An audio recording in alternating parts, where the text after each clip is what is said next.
Olá, obrigado mais uma vez você que nos acompanha, nos assiste em mais uma edição do nosso Jornal ACN desta sexta-feira, hoje, dia 11 de junho de 2021. Para você, o nosso grande abraço, o desejo de que Deus abençoe a sua vida, te proteja, dê muita saúde, muita proteção, muita esperança e muita força, que é o que todos nós estamos precisando nos últimos dias, aqui em Porangaba, aqui na nossa região, aqui no nosso país. Obrigado você que nos assiste pelos nossos perfis do Facebook. Temos também no Facebook a página do Cubo Notícias. Vá lá, fica por dentro de tudo, né? Vai lá e confere a nossa página. Você pode curtir, pode seguir, né, para ter sempre aí o recebimento das nossas informações. Bom, também tem o Instagram, para quem não tem o Facebook. Lá também colocamos as edições do Jornal ACN, nosso canal do YouTube. E claro, para quem não tem redes sociais, tem o site do Cubo Notícias. É só acessar, ok? Para você, o meu mais sincero abraço. E hoje nós vamos destacar no nosso Jornal ACN muitas informações, principalmente aqui de Porangaba e região. Nós vamos destacar aqui da cidade de Botucatu, fake news em Botucatu. O secretário de Saúde esclarece notícias falsas sobre a pandemia. Não se bastasse a pandemia, ainda aos irresponsáveis da fake news.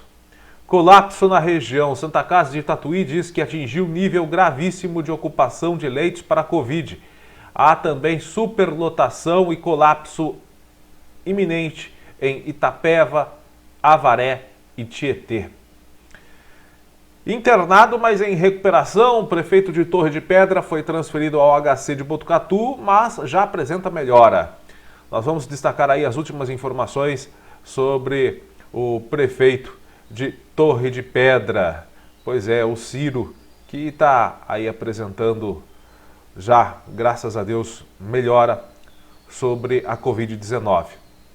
Nós também vamos destacar Solidariedade que Aquece, aqui em Porangaba. A Secretaria da Educação de Porangaba está realizando a campanha do agasalho.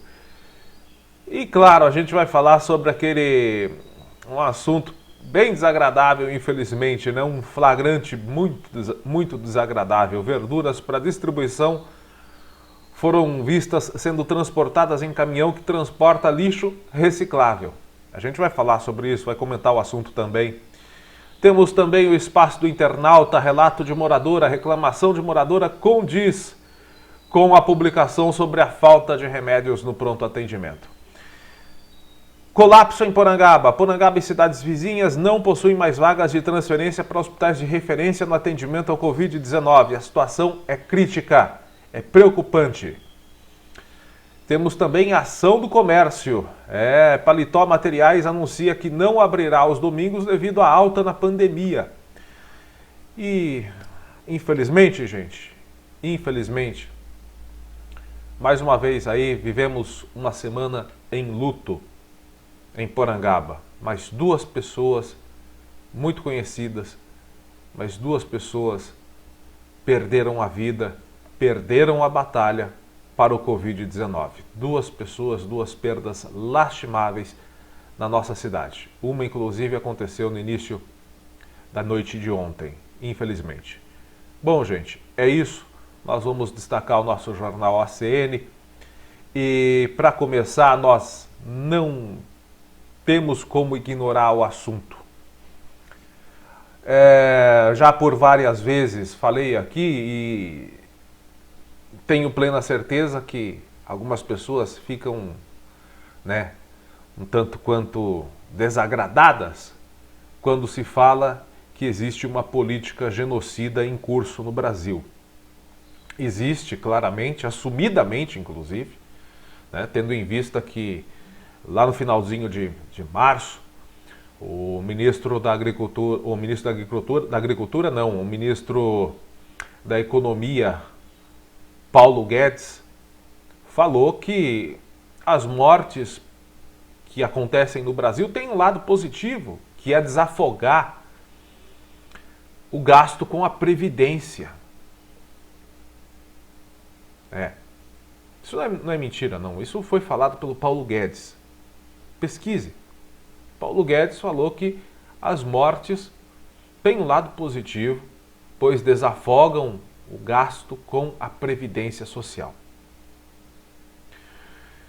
Se isso não é a confissão de que é uma política genocida proposital, eu não sei o que é. Eu não sei o que é. E como tantos outros brasileiros, estes sim, eu digo cidadãos de bem, estão revoltados com essa política que acontece em nosso país. Nós temos a obrigação de mostrar para você, você tem a opção de aceitar ou não. Mas a obrigação da imprensa é essa, mostrar para você, quem sabe você acorda, dá tempo ainda de você acordar, de que existe uma política de genocídio. Genocídio é uma política proposital de genocídio em andamento no Brasil. Veja esta notícia. O presidente Jair Bolsonaro afirmou ontem, dia 10, durante cerimônia no Palácio do Planalto, que pediu ao Ministério da Saúde para elaborar um parecer para desobrigar o uso de máscara por pessoas que já estejam vacinadas ou que já tiveram o Covid-19. Bom, eu vou colocar o vídeo para você assistir o que o presidente, temos que chamá-lo assim, falou nesse pronunciamento. Assiste aí. Acabei de conversar com um tal de Queiroga, não sei se vocês sabem quem é, né? Nosso ministro da Saúde. E ele vai ultimar um parecer visando a desobrigar o uso de máscara por parte daqueles que estejam vacinados ou que já foram contaminados, para tirar esse símbolo que obviamente tem a sua utilidade para quem está infectado. Se bem que para nós, o nosso protocolo, para quem está infectado, esse sim fica em casa. Não aquele fica em casa todo mundo. A quarentena é para quem está infectado. Não é para todo mundo, porque isso destrói empregos. Gente. A obrigação do uso de máscara em espaços e ambientes públicos, entre outras medidas sanitárias, é definida em decretos estaduais e municipais por iniciativa de prefeitos e governadores, respectivamente. E isso é uma decisão vigente do Supremo Tribunal Federal. O STF decidiu que municípios e estados são os responsáveis pelas políticas públicas no combate à pandemia. Então, se este ser, que infelizmente é chamado de presidente, vai pedir um parecer para desobrigar o uso de máscaras, ele vai estar perdendo o tempo dele. Porque os responsáveis pelas políticas públicas nos municípios e nos estados são prefeitos e governadores, respectivamente.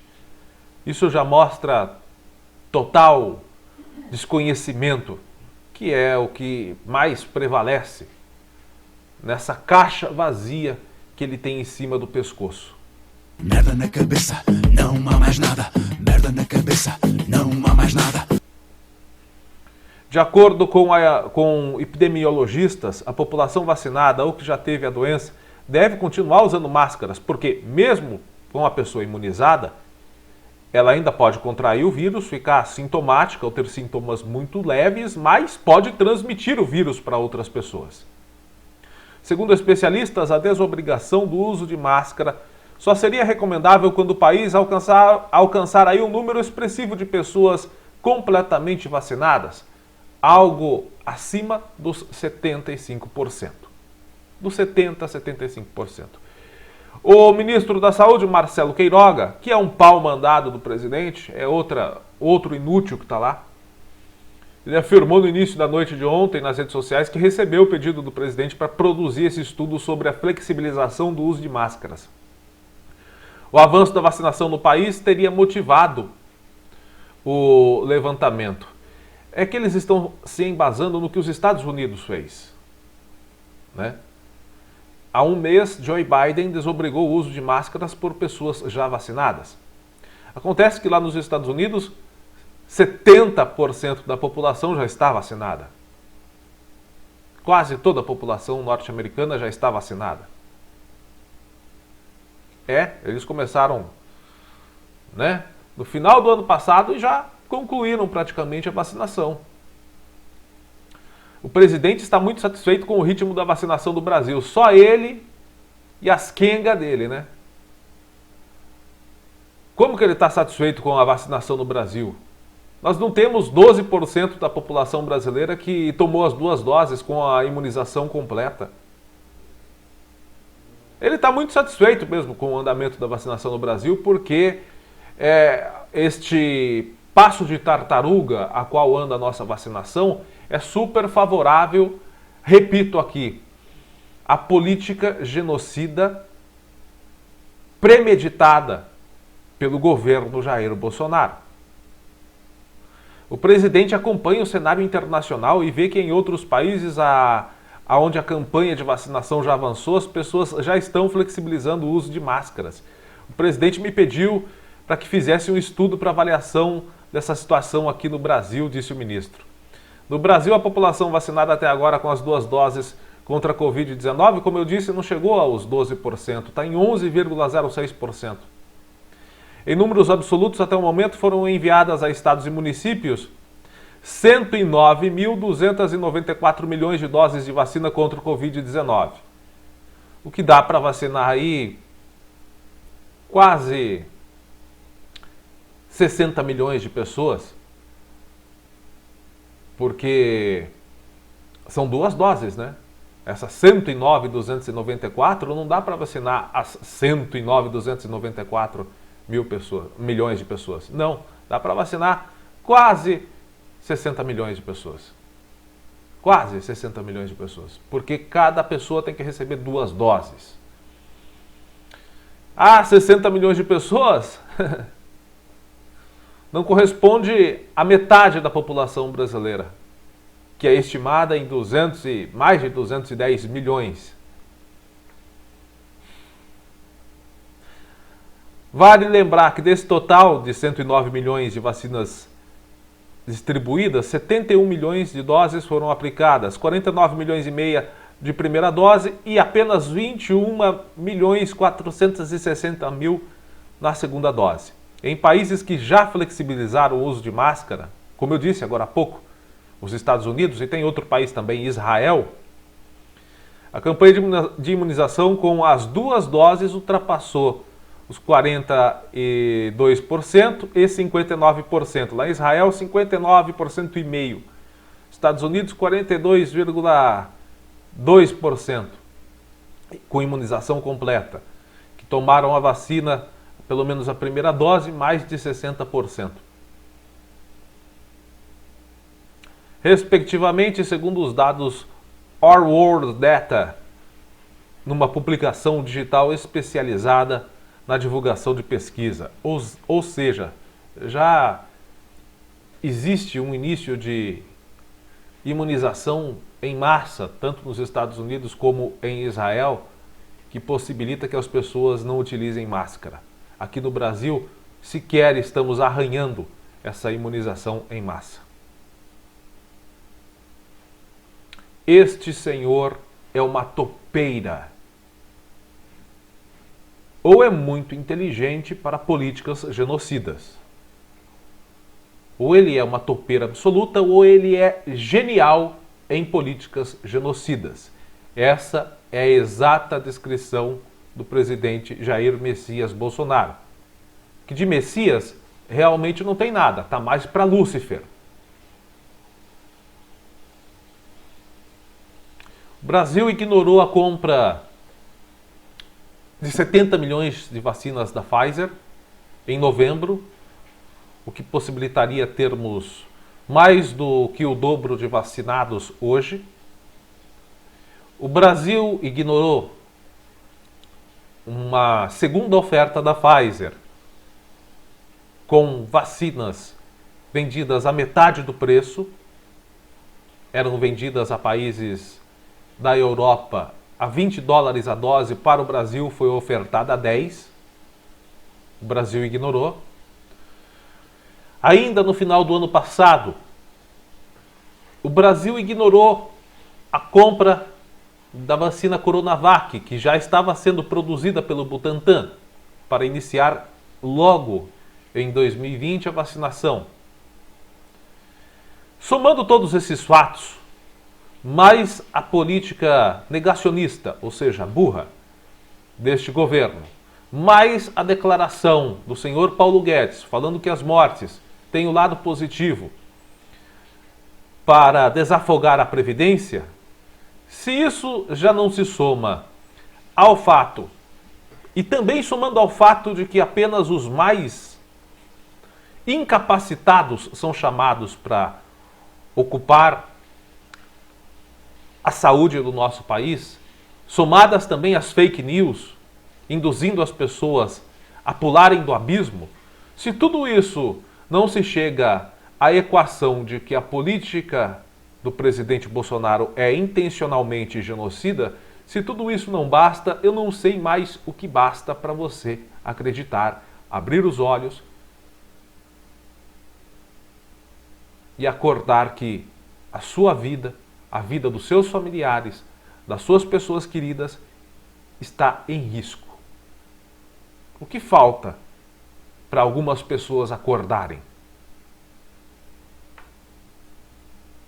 Será que falta perder alguém próximo, alguém da família?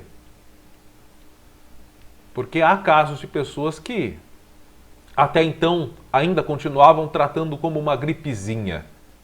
E depois que perderam alguém próximo da família, acordaram para a realidade. Você vai esperar que a sua maneira de acordar para a realidade seja essa? Tome cuidado, pode ser doloroso demais para você. Bom, gente, esse foi o ápice da semana, né? Vamos lá, continuar o nosso... Vamos desenvolver as notícias do nosso jornal ACN, que nós anunciamos aqui na chamada do dia. Lá em Botucatu também tem gente que adora uma fake news. O secretário de saúde lá de Botucatu, Dr. André Spadaro, ele deu uma entrevista ao Acontece Botucatu, um abraço para a equipe do Acontece Botucatu, né, falando sobre as fake news que estão rolando no município de Botucatu. Ele esclareceu ponto a ponto dessas notícias falsas, que segundo ele partiram pelas redes sociais, provavelmente de um perfil também falso. É um modus operandi muito praticado em algumas salas do Planalto, na casa de familiares do presidente, algo que acontece muito lá por Brasília, também acontece aqui na nossa região, infelizmente.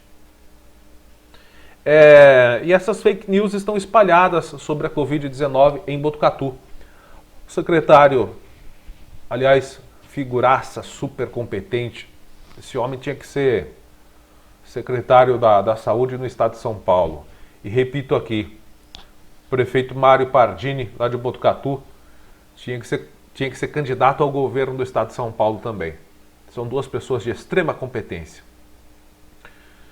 Mas o Dr. André Spadaro, ele enviou um vídeo ao Acontece Botucatu explicando ponto a ponto essas notícias falsas. A apresentação dessa notícia foi feita pelo jornal Acontece Botucatu e pelos colegas André Godinho e o Júnior Quinteiro. Vamos assistir. André Spadaro, que é secretário de saúde aqui de Botucatu. Boa tarde, André Godinho, Júnior Quinteiro e a todos. Gostaria de trazer informações sobre uma postagem que vem circulando nas mídias sociais no dia de hoje. Não sei, na verdade, se a pessoa existe mesmo ou se é um perfil falso, inclusive.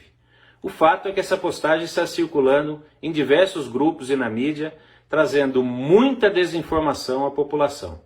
Preciso lamentar o fato de, em um momento de grande carga de trabalho e responsabilidade, temos que perder um tempo precioso para desmentir notícias falsas. Quero destacar alguns pontos principais. A notícia dá conta de que, abre aspas, só hoje faleceram 6 por Covid. Essa semana 3 crianças, sendo uma de 7, uma de 11 anos e uma de 3 anos. Fecha aspas. Essa é uma notícia mentirosa. Acompanho e divulgo diariamente todos os dados do município em mais de 400 boletins diários. Hoje, infelizmente, tivemos 2 óbitos, que vou divulgar oficialmente ainda, de 2 mulheres acima de 60 anos, o que lamentamos. Mas não tivemos óbitos de 3 crianças conforme veiculado. Tivemos sim, infelizmente, apenas um óbito de menor de idade desde o início da pandemia. Uma criança de 11 anos, seu óbito ocorrido em 27 de abril, caso que foi amplamente divulgado e que lamentamos profundamente. Essa é a informação verdadeira e pública. Outra notícia enganosa. Abre aspas. Hospital Sorocabana está com lotação absoluta de leitos. Fecha aspas. Também não é verdade. Temos 10 leitos no Hospital do Bairro. No momento, 2 estão ocupados e aguardamos a transferência de outros 3 pacientes. Portanto, deveremos estar com 5 pacientes internados até o final da noite de hoje, o que representa 50% de ocupação dos leitos, diferentemente do que foi informado enganosamente de que estaria com lotação absoluta. Por fim, para não estender demais, a última informação que gostaria de esclarecer e trazer de volta a verdade. Abre aspas.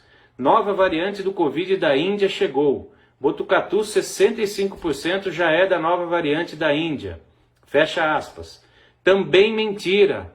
No último boletim do Butantan, referente à semana epidemiológica do final de maio, a cepa predominante em toda a DRS de Bauru é a P1, identificada em Manaus, presente em 93% das amostras analisadas.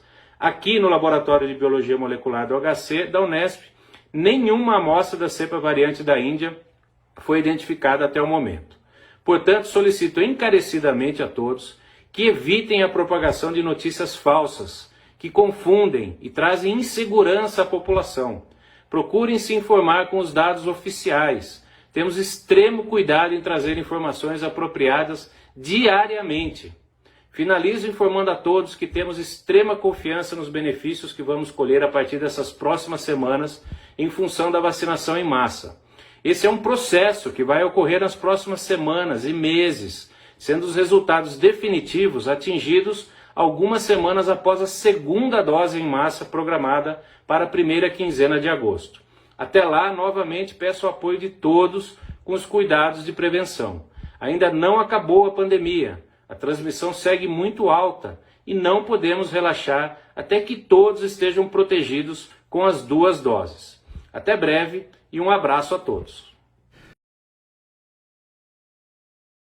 Gente, não basta a pandemia, ainda a desinformação induzindo pessoas a pularem do precipício, como eu disse agora há pouco. A nossa região, infelizmente, está em colapso, nossa região Porangaba está na DRS de Bauru, mas nós temos outros municípios aqui muito próximos da gente que pertencem à vizinha DRS de Sorocaba, que também estão em colapso. O município de Tatuí, por exemplo, é um deles. Tatuí divulgou há pouco uma nota. A Santa Casa de Tatuí diz que atingiu um nível gravíssimo de ocupação de leitos para Covid. A Santa Casa de Misericórdia de Tatuí emitiu na quinta-feira um alerta de limite máximo de pacientes internados com Covid-19. Informou que está próxima ao nível gravíssimo de ocupação de leitos clínicos e de UTI. De acordo com a Prefeitura, a Santa Casa possui 10 leitos para pacientes que necessitam de terapia intensiva, ou seja, 10 de UTI. Contudo, a unidade teve que disponibilizar e adaptar mais 8 leitos, totalizando, portanto, 18. E os 18 pacientes estavam internados com coronavírus nesses leitos de UTI.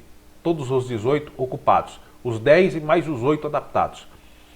A taxa de ocupação, portanto, é de 180%. Já com relação aos leitos clínicos, A ala tem capacidade de atender 22 pacientes, mas também precisou fazer adaptação e ampliação no número de leitos após a alta demanda. Atualmente, são 52 leitos, todos ocupados na enfermaria. Lotação de 236%, segundo a Prefeitura. Está aí para você ver o alerta de limite máximo da Santa Casa emitido pela assessoria de imprensa da entidade. A Santa Casa de Misericórdia de Tatuí informa que está atingindo a capacidade máxima de pacientes e que está próxima ao nível gravíssimo de ocupação de leitos clínicos e de UTI. Hoje, dia 10 de junho de 2021, são 52 pacientes internados em leitos clínicos e 18 em UTI para Covid-19. Já no hospital particular do município, são 35 pacientes internados, 16 na UTI e 19 em leitos clínicos para Covid. É o hospital da Unimed, lá em Tatuí. Ainda ontem, a Prefeitura de Itapeva anunciou mais 6 mortes por Covid-19 e a confirmação de 188 casos novos da doença. Desde o início da pandemia, a cidade registrou 15.026 casos positivos e 348 mortes por Covid-19. Essa é a situação de Itapeva, que, de acordo com a Santa Casa de lá, tanto a UTI quanto a ala de enfermaria para Covid atingiram um limite de 100% de ocupação. Na quarta-feira, a unidade havia registrado recorde de internação por Covid-19, 60 pacientes hospitalizados. No entanto, ontem o número subiu ainda mais. Segundo a Santa Casa de Itapeva, estão internados no hospital 64 pacientes com coronavírus. No pronto-socorro da unidade, outros 24 aguardam vaga via Central de Regulação de Ofertas de Serviço de Saúde, o CROSS. E daqui a pouco a gente vai falar sobre o CROSS, né? Sobre a Central de Regulação de Oferta de Serviço de Saúde. Em Avaré, também situação crítica. Na Santa Casa de Avaré, os 15 leitos de UTI da unidade de terapia lá de Avaré e outros 16 de enfermaria também estão com ocupação máxima. Além deles, outros 28 pacientes estão na fila por vaga de UTI. Em Tietê, a Santa Casa da cidade informou que também está com lotação máxima. Ao todo, o hospital conta com 23 leitos de enfermaria e todos estão ocupados. Também não há vagas na UTI. Para evitar a situação mais complicada, para evitar que a situação fique ainda mais comprometida e os casos de Covid se espalhem ainda mais, a direção da unidade médica pede para a população que se cuide. Às vezes não adianta muito pedir, né? Não adianta muito pedir. A gente já... Se pedir adiantasse, gente, nossa, a pandemia tinha acabado. Se os pedidos adiantassem, a pandemia teria acabado. Tem que colocar política pública mesmo, rigorosa, infelizmente. Então, lá em Tietê, está sendo feito esse apelo para que siga os protocolos sanitários, mantenha o distanciamento social, porque não tem mais como atender novos pacientes. Bom, aí a unidade lá, Santa Casa de Tietê, está fazendo esse pedido, mas pode ter certeza, lá por segunda, terça-feira, vem informação aí nas redes sociais, nos sites de notícia, nos jornais da região, de que pegaram algum bandinho fazendo festa irregular por aí no final de semana. Não adianta pedir. Não adianta pedir, infelizmente. Gente, ainda aqui na nossa região, agora de Torre de Pedra, o prefeito de Torre de Pedra, o Ciro Pedroso, ele foi transferido no último dia 8, ele foi transferido para ser avaliado pela equipe do Hospital das Clínicas de Botucatu. E ele agradeceu, através de sua equipe e seus familiares, a consideração e carinho dos amigos, irmãos e familiares, que em uma só corrente de amor e fraternidade continua em oração pela recuperação e restauração completa de sua saúde, diz as redes sociais do Ciro. Né? Aqui diz também uma nota do Ciro Pedroso, publicada também em suas redes sociais, diz o seguinte, essa daqui foi publicada ontem à noite. Ciro desenvolveu uma síndrome respiratória aguda grave, uma SARS, por Covid-19, evoluindo a pneumonia, comprometendo 50% dos pulmões, metade dos pulmões. Isso devido à síndrome respiratória da Covid-19. Devido à gravidade e à rápida evolução comprovada através de tomografia e monitorização de oxigênio, precisando fazer o uso de cilindro de oxigênio, ficou comprovado pela equipe de saúde de Torre de Pedra, que agiu rápido e com excelência, através da equipe geral, representada pelo Dr. Tarcísio Lucas Leles e o enfermeiro Roberto Tobias, o grande amigo Roberto Tobias, que aqui em Porangaba teve, assim como todos nós, uma perda dolorosíssima, que foi a perda de sua irmã, a Maria Tereza, né? Ele já está trabalhando e já está na batalha contra a Covid lá em Torre de Pedra. Então diz a nota aqui, né, que através do trabalho da equipe de saúde, coordenada pelo Tarcísio Lucas Leles e o enfermeiro Roberto Tobias Mendes, que o tempo de internação foi curta e com resposta positiva ao tratamento. Ou seja, o Ciro Pedroso foi para a Unesp no dia 8, né, e ele já apresentou uma resposta muito positiva ao tratamento contra a Covid-19. Já está bem melhor, né? Diz ainda a nota, hoje, em bom estado geral, sem uso de oxigênio, com proposta de alta programada, Ciro permanecerá uma semana a mais em observação pelo fato de ter aceitado participar de um estudo entre a Unesp e a Inglaterra.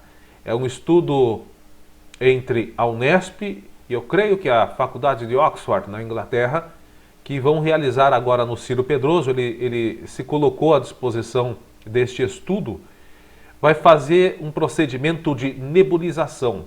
Não é aquela nebulização dos idiotas que estavam fazendo nebulização de cloroquina. Não é essa a nebulização. Essa é a nebulização de uma equipe científica, não uma nebulização de uma equipe de boçais ligados à indicação da cloroquina. Essa é uma nebulização, nós estivemos pesquisando aqui, né, que é uma nebulização de heparina de alto peso molecular. Está sendo feita por profissionais, por cientistas, por professores e doutores. Ele se colocou à disposição de fazer esse tratamento na fase final do seu tratamento, já que o Ciro, graças a Deus, apresentou uma boa evolução desde que deu entrada ao HC, na sua transferência do dia 8 para cá. Ele teve uma boa evolução e a Unesp será uma das pioneiras na cura da Covid-19, se Deus quiser, e se esse estudo inédito entre a Unesp e a Faculdade da Inglaterra conseguirem bons resultados com a heparina de alto peso molecular. Ok? Aqui conclui a nota do Ciro Pedroso dizendo o seguinte: agradecemos a Deus por ouvir as nossas orações para que o Ciro fosse curado e a sua saúde restaurada. Sabemos das campanhas feitas em diversas igrejas, lares e até em redes sociais. Afirmo que serviram de colunas para a sustentação da nossa família. Que Deus abençoe a todos pelo carinho. Quem publicou foi a esposa do Ciro Pedroso nas redes sociais dele. Nós estamos aqui também em oração para você, Ciro. Para você, para toda a sua família e para todos que estão padecendo dessa enfermidade provocada pelo Covid-19. Nossas orações, nossas preces para que essa doença maldita desapareça. Porque se for depender de alguns políticos aí, ela vai ficar por muito tempo por aqui. Parece que tem gente que tem vontade que ela permaneça. Vamos falar de Porangaba, gente? Vamos agora voltar para o nosso noticiário de Porangaba. E eu quero começar com uma boa notícia, apesar que as próximas não são tão boas assim. Mas a solidariedade aquece. E a Secretaria de Educação aqui de Porangaba está fazendo a campanha do agasalho. O inverno está chegando, grande parte das pessoas que vivem em situação de vulnerabilidade social podem enfrentar dificuldades devido à onda de frio que vai atingir o nosso município. Aliás, previsão para esse final de semana é de que pare de chover, mas a temperatura deve cair. Na segunda-feira tem previsão, inclusive, para sensação térmica aí de 9 graus, o que é bem frio, né, gente? Então, com isso, a Secretaria de Educação de Porangaba está realizando arrecadação de roupas para a campanha do agasalho. É a campanha Doe a Quem Precisa. A campanha Doe a Quem Precisa está sendo feita pela Secretaria de Educação, de acordo com a secretária da pasta, a professora Eliette Nunes da Silva Antunes. Já estão sendo arrecadados cobertores, calçados e roupas usadas, mas que estejam em bom estado de conservação, né, gente? Roupa que não serve mais, mas que está ali em boa conservação, né? Daí você pode fazer a sua doação, faça inclusive a sua doação, né? Porque essas roupas serão destinadas às famílias carentes por meio do cadastro, né, de famílias do Fundo Social aqui de Porangaba. As doações podem ser feitas nas unidades de ensino municipal, na Escola Joaquim Francisco de Miranda, que todo mundo conhece como grupo, né? Na Vilma dos Reis Correia, e também na creche João Guilherme Soares Bertin. Faça sua doação. Se você tem roupas usadas aí, já não lhe servem mais, roupas, cobertores, calçados em bom estado, faça a sua doação para a campanha do agasalho 2021 aqui em Porangaba. Dessa vez coordenada aí a arrecadação sendo feita pela Secretaria de Educação do nosso município. Bom, gente, agora vamos para os fatos não muito agradáveis aqui de nossa cidade. Pô, cara, de novo, cara! Pô, cara! Não aguento, cara! Ontem a reportagem do Cubo Notícias, ontem nós estávamos trafegando pelas ruas da cidade, realizando alguns compromissos, né? E nos deparamos com um flagrante um tanto quanto desagradável no início da tarde, por volta do meio-dia. Meio-dia e 20, na realidade, né? Na imagem que você está vendo aí, nós tiramos essa foto depois, né? Primeiro, esse caminhão passou ali na rua 4 de junho. Estava chovendo, garoando, né? Na realidade, a chuva ontem foi uma garoa, não foi chuva forte. Mas estava aquela garoa intermitente, asfalto molhado, água empoçada. Passa este caminhão que serve em Porangaba para transportar lixo reciclável. Ele passou ali transportando verduras. E a partir do momento que eu observei esse caminhão com essas verduras, eu pensei, deve ser xepa, vai jogar fora, né? Alimento sendo carregado num caminhão que carrega lixo reciclável? Não. Ainda aberto assim, ainda com o caminhão rodando em pista molhada, tá certo, em baixa velocidade nem tanto, mas se esse caminhão pegou asfalto, pegou estrada, ele fez aquele spray enquanto trafegava, jogou aquele spray de água suja do asfalto.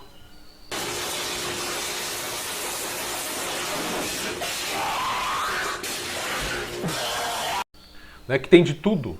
Tem gasolina, tem partículas de combustível, partículas de óleo, partículas de borracha, bactérias da poeira, da sujeira que fica ali no asfalto.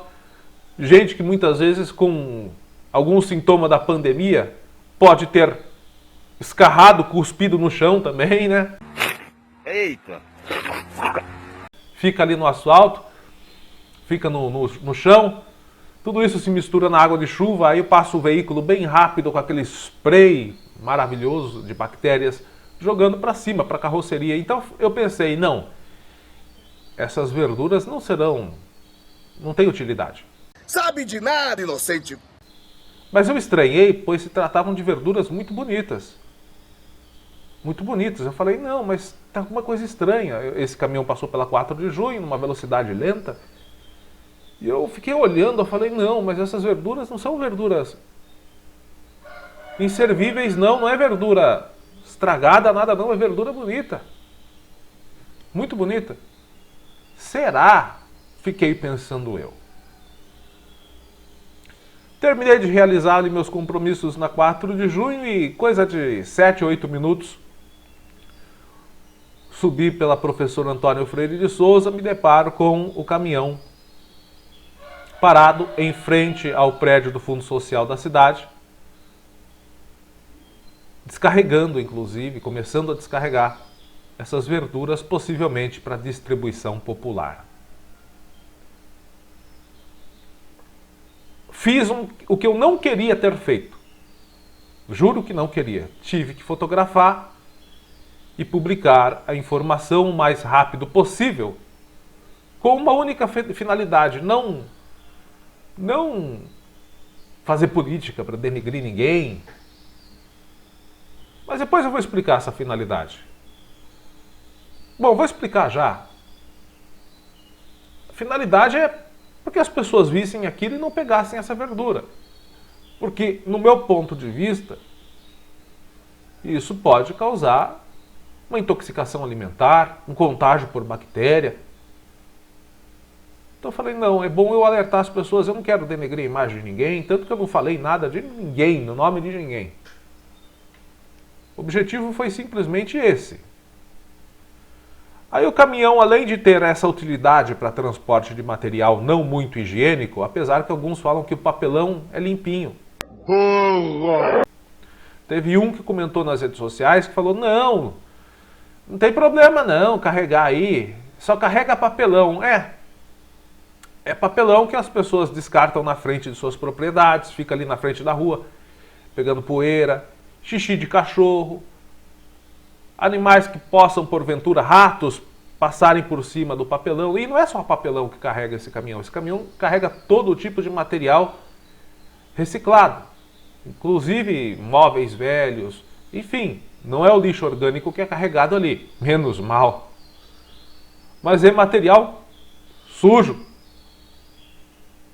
É papelão que rato pode ter caminhado por cima, pode ter urinado, cachorro também pode ter feito xixi enquanto o papelão estava na frente da casa da pessoa. A pessoa que falou isso, que o papelão é limpinho, acho que ele deve comer papelão. Ou não deve entender absolutamente. Bom, diante de alguns fatos, eu creio que essa pessoa não entenda nada de higiene voltada à alimentação. Mas enfim, não quero criticar ninguém, né? Mas tem coisa que dói você ler. Bom, gente, outra coisa. Vamos supor que não carregasse nem papelão, nem nada ali. O caminhão aberto, sujeito ao recebimento de muitas bactérias sobre o alimento. Em especial, ontem estava chovendo, onde veículos que ultrapassam o caminhão e o próprio caminhão em alta velocidade na estrada fazem aquele spray de água suja acumulada no asfalto, jogando para cima, que vai para as verduras. Em plena pandemia não cabe uma coisa dessas. Em plena pandemia foi possível notar que antes de parar no departamento, o caminhão estava trafegando pelas ruas da cidade com a carga descoberta, sem ao menos estar forrada por alguma lona, protegendo-a de contaminação. Teve gente que falou que viu até essas verduras embaladas em saquinhos. No necessite la garantia soy yo. Sí.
ser exclusivamente dedicado ao transporte de alimentos. Demonstrar boas condições de higiene. Aí ontem fui questionado por uma pessoa que me procurou. Você sabe como este caminhão foi higienizado? Eu falei, sei. Com água de spray de asfalto que ele jogou enquanto trafegava. Porque mesmo que ele tenha sido higienizado com hipoclorito de sódio antes, todas aquelas coisas, né? Se fez essa higienização antes de sair, se perdeu o produto. Porque enquanto ele trafegou, ele jorrou spray ou ele recebeu spray de água de asfalto de outros veículos. Então se perdeu, se fez a higienização. Bom, gente, o que eu quero dizer e deixar bem claro é o seguinte. A intenção dessa matéria não é em nenhum momento denegrir imagem de fundo social, denegrir imagem de prefeitura e muito menos denegrir imagem dos produtores dessas hortaliças. Muito menos isso. O trabalho dos produtores, dos pequenos produtores, dos produtores familiares, é um trabalho que, para você ter ideia, coloca metade da comida de todo o Brasil, a metade do alimento produzido na agricultura, hoje, que vai para a mesa dos brasileiros, vem dos agricultores familiares, vem das cooperativas, vem dos pequenos agricultores. Então fica toda a nossa admiração aos pequenos agricultores.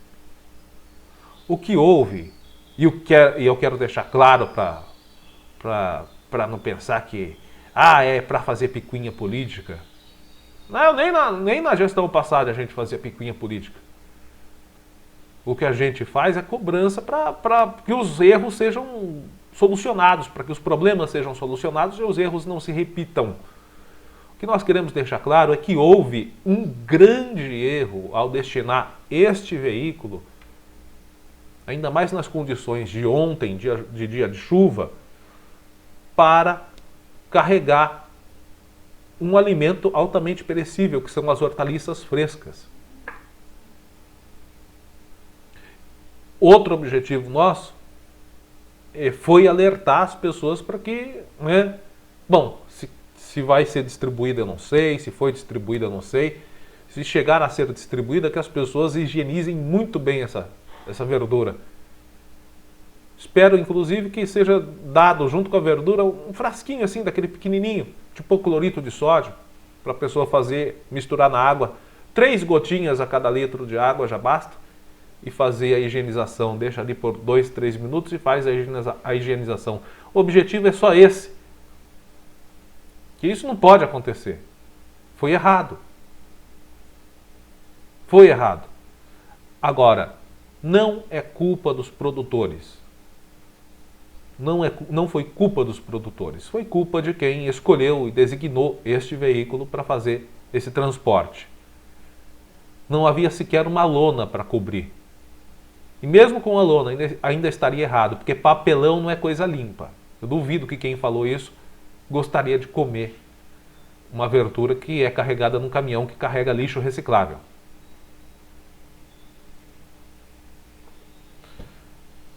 Mais uma coisa. O objetivo também não é prejudicar o programa de distribuição. Muito pelo contrário. Nós divulgamos aqui para melhorá-lo. Para melhorá-lo. A gente quer que melhore a qualidade dessas verduras na hora da entrega. Porque na hora lá do plantio, na hora que vem, ela é muito... Deu para ver que são verduras lindas, muito bem plantadas. Parabéns a esses produtores. Mas para melhorar na qualidade do transporte. O objetivo é esse. Porque o programa da distribuição em si, ele é excelente. Ele ajuda as famílias, em primeiro lugar, que recebem essas hortaliças. Em primeiro lugar, eles são ajudados. Em segundo lugar, os pequenos produtores. E em terceiro lugar, o próprio Fundo Social, que faz um trabalho que pode ser admirado pela população. Mas do jeito que aconteceu ontem, não pode acontecer. Esse é o objetivo. Que o erro não se repita. Porque as condições aí são bem propícias a causar problemas de saúde. E ajudar a prefeitura no geral, porque se alguém come uma verdura contaminada, tem uma intoxicação alimentar, aonde que a pessoa vai? Vai procurar o serviço público de saúde. É mais gasto para o município. O município não vai deixar de atender, de jeito nenhum, mas é mais gasto para o município. É mais recurso da saúde sendo usado. Então, gente, não é implicância. Não é briga de questão política, nem briga pessoal, muito menos, porque eu tenho amizade com todos ali. Admiração e respeito por todos. A questão é fazer o alerta. Aconteceu errado. Procurem melhorar. É só isso. Ok, gente? Olha só. Reclamação de moradores a gente tem que passar também. Aqui, ó. Recebemos de uma moradora, pediu para não ser identificada. Bom dia, tudo bem? Só para avisar que não tem medicações do Covid, nenhum deles. Nenhum dos medicamentos. Meu filho está suspeito desde terça-feira. Já passei por 2 vezes na Santa Casa, que no caso é o pronto atendimento, e só ontem deram uma receita. Eu tive que comprar todos. E o teste só para amanhã ainda. Um absurdo a testagem, porque se tem contato, mesmo sem sintomas, deveria ser testado. Pode estar assintomático, mas tem que ser testado, segundo a moradora. Ainda ela diz aqui o seguinte, ó. Minha irmã teve, no caso Covid, né? Minha irmã teve em fevereiro. E na casa dela são 7 pessoas, entre idosos e crianças, que tiveram contato com ela, mas ninguém da casa foi testado. Disseram que só ia fazer naquele que tivesse os sintomas e onde entra os assintomáticos. Por isso que estamos nesse colapso, disse ela. Realmente, a instrução antes, lá na época do Mandetta, quando pouco se sabia sobre a pandemia, era pregado de que apenas com os sintomas é que a pessoa deveria ser testada. Isso veio a cair por terra bem depois, né, de que todos que têm contato com pessoas próximas a contagiados devem ser testados para se fazer um monitoramento prévio. Então mudou muito o protocolo da época do Mandetta para cá, mas parece que alguma coisa ainda leva... Agora, existe sim, de fato, no caso da testagem, um período em que deve-se aguardar alguns dias, isso a própria Organização Mundial de Saúde, todos sabem que existe alguns dias, né, em que o vírus ele fica de cerca de 3 a 4 dias incubado nas vias aéreas respiratórias da pessoa. E depois ele ganha força e se torna infeccioso, descendo para os pulmões, traqueia, infectando a pessoa. Então, nesse período de incubação do vírus nas vias aéreas, ele ainda não é detectado no organismo. Não adianta fazer nenhum tipo de exame. Existe sim um período de incubação do vírus no corpo, né, que realmente não é detectado pelo exame. Agora, depois tem que ser feito o exame. E não só a pessoa, mas os da casa também têm que ser examinados. Para saber, porque muitas vezes a pessoa está com o Covid e completamente assintomática. Completamente sem sintomas. E grande maioria das pessoas são assintomáticas. Outra grande maioria apresenta sintomas leves. E todos que vão para o caso mais grave, sintomas mais severos, infelizmente fazem parte. Todas essas pessoas que morreram, todas essas pessoas que se internaram, acredite, elas são uma pequena minoria dos infectados, porque a grande maioria é assintomático ou sintomas leves. Você já pensou se a maioria das pessoas tivesse sintomas graves? Se a grande maioria tivesse? Mas e aí, você vai jogar na roleta russa? Ah, eu não estou nem aí, se a grande maioria, se as minhas chances são de não ter sintoma nenhum, ou de evoluir para o caso grave, eu estou nem aí, vai ser uma gripezinha para você, para mim, vai ser uma gripezinha para mim. Então, se você quer jogar na roleta russa, meu amigo, ó... Pelo meu histórico de atleta, caso fosse contaminado pelo vírus, não precisaria me preocupar. Nada sentiria ou seria, quando muito, acometido de uma gripezinha ou resfriadinho. Em vez de você pegar Covid, é mais fácil você pôr uma bala no tambor do revólver e ficar brincando de roleta russa. Porque o Covid-19 é isso, é uma roleta russa. Agora, ela também questiona aqui medicamento do Covid. Olha, cloroquina e ivermectina não serve para o Covid, comprovadamente não serve. Talvez não tem medicação do Covid. Não tem, não existe mesmo. Realmente não existe. Existem medicamentos para atenuar os sintomas, como por exemplo o Decadron, a dexametasona, que no final de semana passado, relatos de uma pessoa ligada à saúde relataram que não tem realmente no pronto atendimento. Ou seja, os relatos dessa moradora corroboram com a denúncia feita por uma profissional de saúde no final de semana passado, o qual nós levantamos e questionamos aqui e até agora não recebemos respostas. É isso, gente. A situação é igual ao fim do mundo. Essas são as palavras da diretora de Vigilância Epidemiológica aqui de Porangaba, a Edilene Nardo. Segundo a diretoria, Porangaba e cidades vizinhas não estão mais conseguindo nenhuma vaga nos hospitais de referência da região para fazer transferências de pacientes com Covid-19. A Vigilância Epidemiológica recebeu no começo desta semana a informação de que todos os hospitais referenciados para o atendimento da Covid-19 estão com capacidade máxima. Se Porangaba necessitar, por exemplo, transferir um paciente de Covid, existe uma fila de aproximadamente 30 pessoas. Ou seja, são 30 pessoas das cidades da região que estão à frente na fila, aguardando por leitos de atendimento de coronavírus.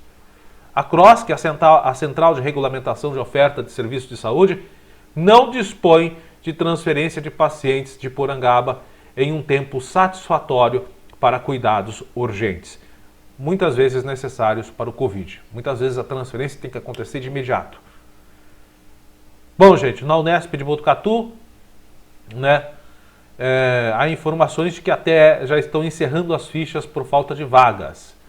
Isso significa que o HC de Botucatu não está sequer colocando mais pessoas na fila de espera, pois a fila já é imensa. Não temos como trabalhar. O governo do estado não tem nenhum hospital de campanha montado para atender a nossa região. Pelo amor de Deus, quem tiver amor pela vida não saia de casa, implorou a responsável pela vigilância epidemiológica aqui de Porangaba. Bom, gente, é isso, a situação é grave. É muito preocupante. E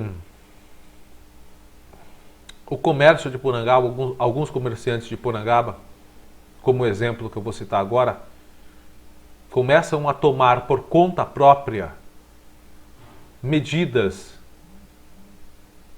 de restrição, medidas mais restritivas para combater o Covid-19. Hoje eu recebi de um de nossos colaboradores aqui do nosso jornal, do Paletó Materiais para Construção, um anúncio de que a loja Paletó Materiais para Construção, devido à alta nos casos da pandemia, casos e mortes aqui em Porangaba, a loja de materiais para construção Paletó anuncia que a partir deste dia 13 não abrirá aos domingos. A loja Paletó Materiais para Construção, por iniciativa própria, tomou essa decisão de não abrir aos domingos, em decorrência da alta na pandemia em nossa cidade. Eu só tenho aqui a parabenizar a loja de materiais para construção do Paletó por essa iniciativa tomada por iniciativa própria, tomada por conta própria, para auxiliar no isolamento social, na restrição de circulação de pessoas, pelo menos em sua loja. Se todo mundo se preocupasse da maneira com a qual a Paletó Materiais para Construção está se preocupando neste momento, acho que nós teríamos resultados melhores nesse combate à pandemia. Parabéns ao Paletó Materiais para Construção, no qual trabalhei, fiz parte dessa família aí por quase um ano, no ano de 2011. Tive que abandonar, só saí aí do serviço porque meu pai, infelizmente, teve complicações de saúde, faleceu naquele ano, mas fiquei por quase um ano trabalhando com essa família maravilhosa, a família do seu Zé Paletó, do Zé Carlos. Na época o Belo estava lá na loja, na época o Sula estava lá na loja. Hoje cada um tem o seu empreendimento. Então hoje está o Zé Carlos, a esposa dele, a Marilda, e aquela galera super bacana no atendimento lá do Paletó. É com emoção que eu tenho muito respeito a esse pessoal aí do Paletó Materiais para Construção, família a qual eu fiz parte. Fui muito bem tratado, fui muito feliz durante o período que trabalhei aí. Um forte abraço a vocês, iniciativa emocionante, maravilhosa. Parabéns pela iniciativa. Bom, gente, Porangaba está de luto mais uma vez.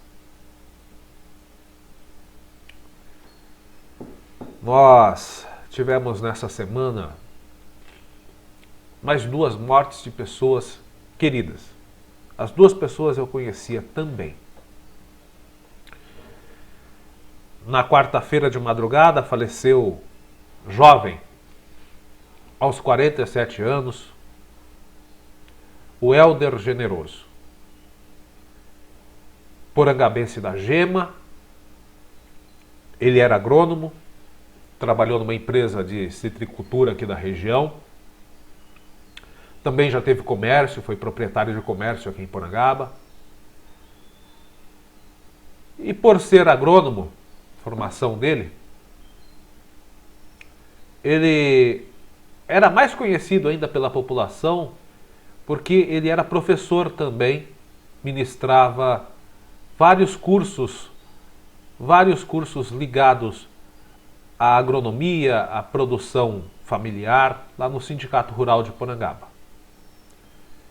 O Helder ele foi internado em Tatuí no final de semana passado, né, mas ele não resistiu. 47 anos, marido, pai, deixa esposa, filhos. Curiosamente, o Helder, no dia 12 de abril, perdeu o sobrinho para o Covid-19, que também era meu amigo, o Everaldo. O Everaldão, que morava lá em Sorocaba, era porangabense, morava lá em Sorocaba, teve Covid, foi internado lá em Sorocaba e faleceu lá. Sobrinho do Helder. Ou seja, essa família sente praticamente, em menos de 2 meses, 2 grandes perdas e interrupções de histórias e de vidas amadas. Ontem à noite, no começo da noite, aos 56 anos, faleceu a Arlete dos Santos Cruz. A Arlete era uma pessoa que eu não tinha assim muita amizade, não era amigo como outras pessoas, mas a gente se conhecia, né? Era esposa do Lúcio, motorista. A Arlete, me lembro que quando eu comecei o Jornal ACN em 2015, o nosso jornal aqui era em áudio, ficava lá no nosso site para as pessoas ouvirem. Era como se fosse uma web rádio jornalística. E eu trabalhei também até o começo de 2011, eu trabalhei em rádio. Aí depois saí da rádio, fui trabalhar com comércio, como eu disse agora há pouco lá no Paletó. E voltei a trabalhar com comunicação em 2015 aqui com o Cubo Notícias. No final de 2018, começo de 2019, nós começamos aqui o Jornal ACN em vídeo. E um dia encontrei a Arlete na rua, estava na frente da casa dela, que coincidentemente fica do lado da loja do Paletó. Ela falou: você que é o Wellington da rádio, que agora apresenta o jornal pela internet. Parabéns, eu adoro, eu assisto. E foi aí que eu conheci a esposa do Lúcio, a Arlete. Então a gente não tinha muita amizade, mas sempre que a encontrava, ela me cumprimentava com um extremo carinho, com uma extrema simpatia, e como você está vendo nessa foto, com um sorriso que não cabe no rosto. sempre acompanhando, sempre comentando aqui no nosso site as postagens, sempre curtindo. Uma pessoa que acompanhava o nosso trabalho também. 2 perdas dolorosíssimas aos porangabenses. Porangaba já está entrando aí no número de mortos assustador, hein? A Arlete é a 18ª vítima do Covid-19 no nosso município. Eu tenho uma pergunta a fazer, e a Arlete é 56 anos também, né? 56, Arlete, 47 anos o Helder, pessoas que já podiam ter tomado a vacina se o nosso governo não tivesse negado 70 milhões de doses da vacina da Pfizer e outras 12 milhões de vacinas da Coronavac.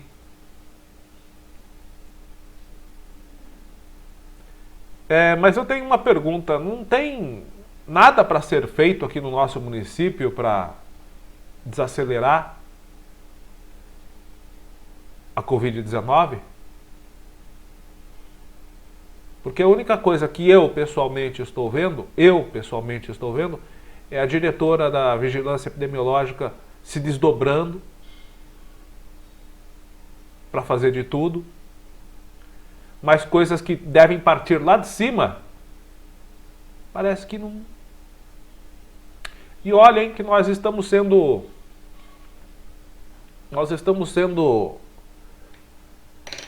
prefeitados, né? Pode-se dizer assim.